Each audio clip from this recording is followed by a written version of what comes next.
দিনাজপুরের বিরামপুর উপজেলার ভাইগড় সীমান্ত দিয়ে ভারতীয় ৯ নারীকে বাংলাদেশে পুষিনের চেষ্টা করেছে ভারতীয় সীমান্তরক্ষী বাহিনী। তবে বাংলাদেশ বর্ডার গার্ডের সদস্য ও স্থানীয় গ্রামবাসীর বাধার মুখে সে চেষ্টা ব্যর্থ হয়। ঘটনার পর সীমান্ত এলাকায় উভয় দেশের সীমান্তরক্ষী বাহিনীর টহল জোরদার করা হয়েছে। শনিবার বিরামপুর উপজেলার ভাইগড় সীমান্তের ঘাসুরিয়া বিউপির আওতাধীন ২৯১ নম্বর সীমান্ত পিলারের ২০S এলাকায় এ ঘটনা ঘটে। ঘাসুরিয়া বিউপির কোম্পানি কমান্ডার ডি আলম বিষয়টি নিশ্চিত করেছেন।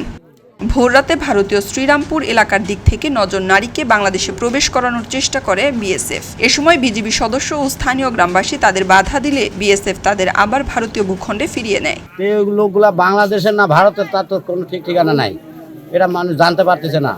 অবৈধভাবে বাংলাদেশে পার হচ্ছে আমরা গ্রামবাসী মিলে আটকায় দিছি। তো এখন এটা অবৈধ। নারী নিয়ে আসি পুশিং ঠেকার জন্য। পুশিং আমরা বাংলাদেশে ঢুকতে দিব না এবং নিব না।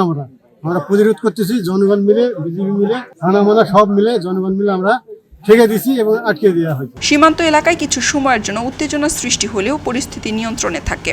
শেষ পর্যন্ত পুশিনের চেষ্টা ব্যর্থ হওয়ায় ওই নারীরা ভারতীয় সীমান্তেই ফিরে যায়। খবরের কাগজ, নিখাত, নির্ভীক, নিরপেক্ষ।